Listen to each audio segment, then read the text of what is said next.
بسم اللہ الرحمن الرحیم۔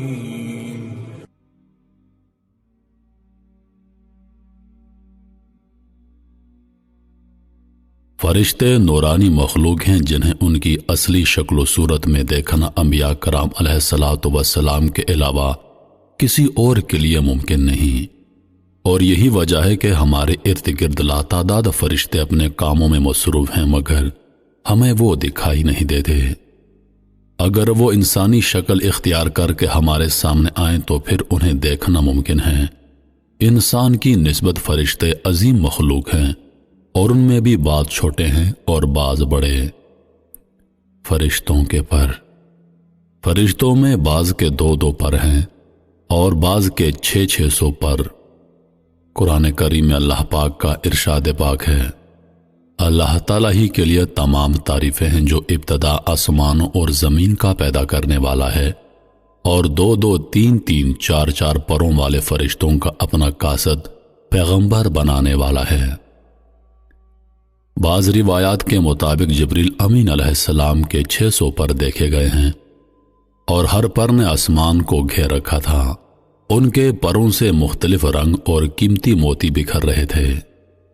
فرشتوں کے قد و قامت، وہ فرشتے جنہوں نے عرش اٹھا رکھا ہے ان کے قد و قامت کے بارے میں حضور نبی کریم صلی اللہ علیہ وآلہ وسلم کا فرمان ہے، مجھے ان میں سے ایک فرشتے کی قد و قامت بیان کرنے کی یہ اجازت ملی ہے، اور اس کا وجود کتنا بڑا ہے اس کا اندازہ اس بات سے کیا جا سکتا ہے کہ اس کے کان کی لو سے کندھے تک کا درمیانی حصہ اتنا لمبا ہے جتنی 700 سال کی مسافت۔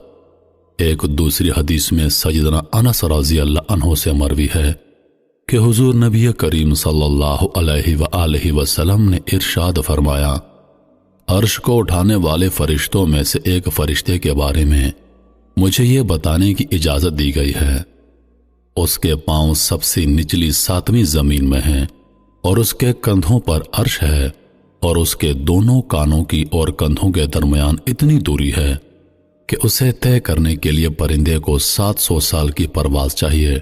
وہ فرشتہ کہتا ہے، یا اللہ تو پاک ہے جہاں بھی ہے اور جہاں بھی ہو۔ فرشتوں کی ضروریات، اللہ تعالیٰ نے فرشتوں میں شادی بیاہ کی حاجت نہیں رکھی، اس طرح انہیں کھانے پینے سے بھی بے نیاز کر دیا ہے۔ اس کی وضاحت قرآن مجید میں مذکور سیدنا ابراہیم علیہ السلام کے اس واقعے سے ہوتی ہے، جس میں ہے کہ ابراہیم علیہ السلام کے پاس فرشتے آئے تو آپ علیہ السلام ان کے لیے فوراً گوشت لے کر آئے مگر انہوں نے اسے تناول نہیں کیا۔ اللہ تعالیٰ نے فرشتوں کو بیماری، سستی، کاہلی، دکھ، تکلیف، تھکاوٹ اور اکتاہٹ وغیرہ سے محفوظ رکھا ہے، اور وہ دن رات فقط اللہ کی اطاعت میں اپنے کاموں میں مصروف رہتے ہیں۔ قرآن مجید میں ہے، آسمانوں اور زمین میں جو کچھ ہے اسی اللہ کا ہے، اور جو کچھ اس کے پاس فرشتے ہیں وہ اس کی عبادت سے نہ سرکشی کرتے ہیں اور نہ تھکتے ہیں۔ وہ دن رات اللہ کی تسبیح بیان کرتے ہیں اور ذرا سی بھی سستی نہیں کرتے۔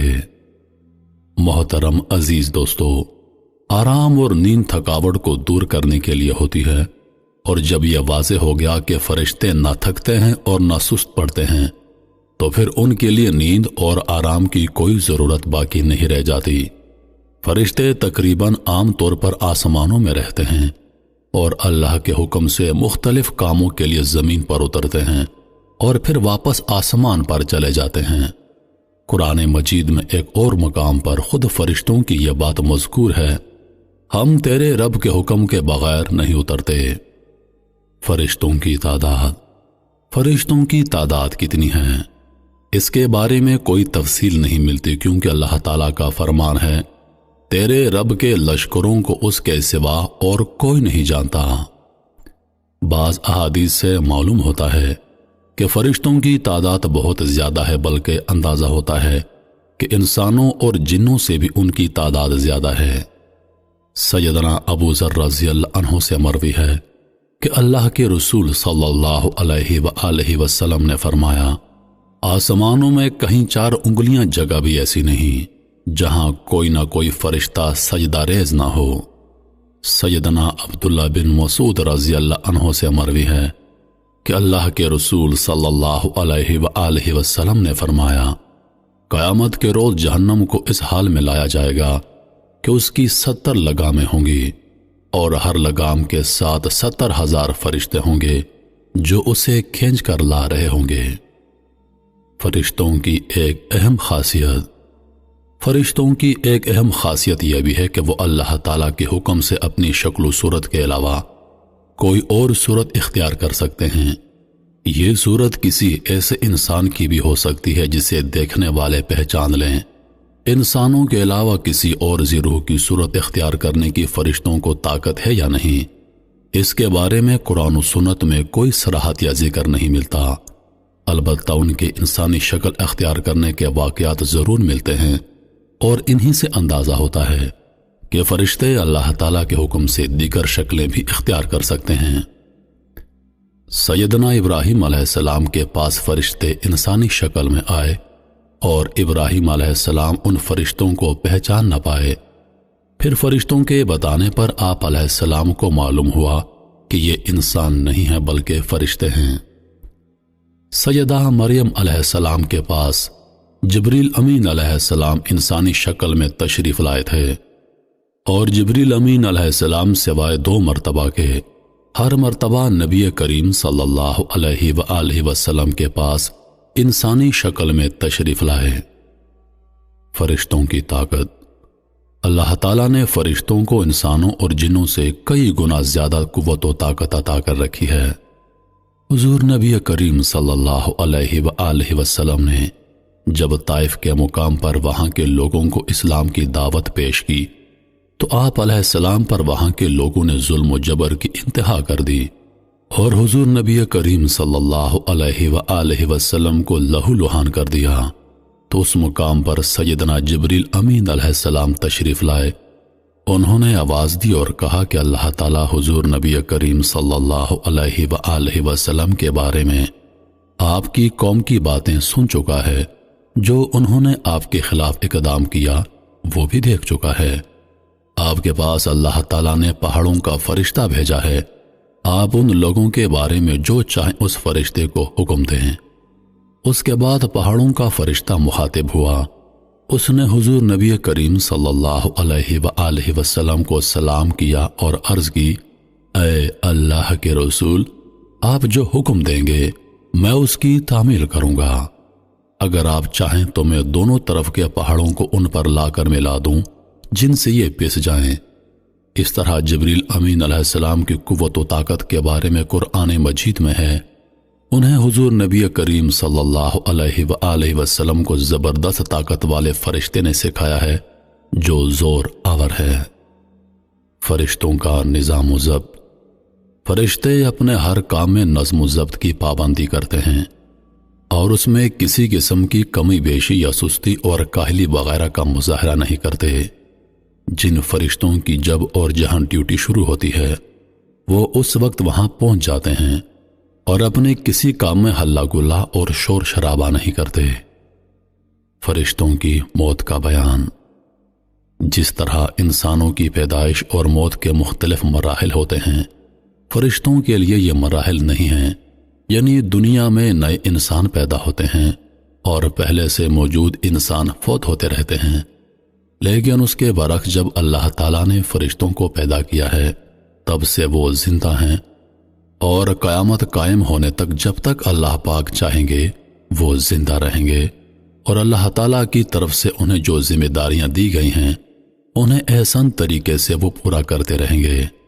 لیکن جب قیامت آئے گی تو یہ فرشتے بھی موت سے دوچار ہوں گے، اور ایک ایسا وقت آئے گا جب کائنات میں اللہ تعالیٰ کے علاوہ کوئی چیز زندہ نہ رہے گی۔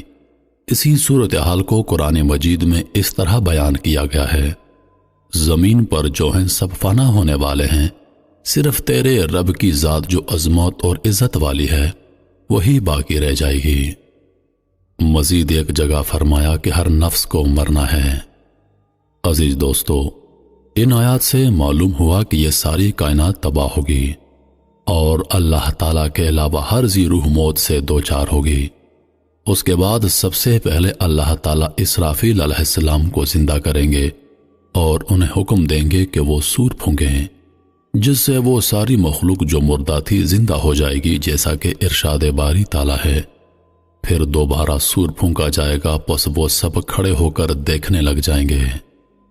اجماع امت سے یہ بات ثابت ہے کہ فرشتوں پر بھی اسی طرح موت و فنا نے آنا ہے جیسے دیگر تمام مخلوقات پر موت آئے گی، اور اس بات پر قرآن و سنت کے دلائل بھی شاہد ہیں، جیسا کہ فرمان باری تعالیٰ ہے۔ اس ذات باری کے علاوہ ہر چیز نے فنا ہونا ہے، جس میں فرشتے بھی شامل ہیں۔ فرشتوں کی موت کی تکلیف، اور جہاں تک فرشتوں کی موت کی کیفیت کا تعلق ہے تو اس حوالے سے قرآن و سنت کے نصوص صحیحہ سے ہمیں کچھ نہیں ملتا، البتہ چند ضعیف روایات اور آثار اس حوالے سے ضرور ملتے ہیں، خصوصاً 4 بڑے فرشتے سیدنا جبرائیل، میکائیل، اسرافیل اور ملک الموت کی کیفیت کے حوالے سے۔ لیکن یہاں یہ بات اچھی طرح سمجھ لینا چاہیے کہ یہ مسئلہ غیبی معاملات سے تعلق رکھتا ہے، اور غیبی امور سے متعلق کچھ بھی اس وقت تک بیان نہیں کیا جا سکتا جب تک کہ اس کا ثبوت قرآن کریم یا صحیح حدیث سے نہیں ملتا۔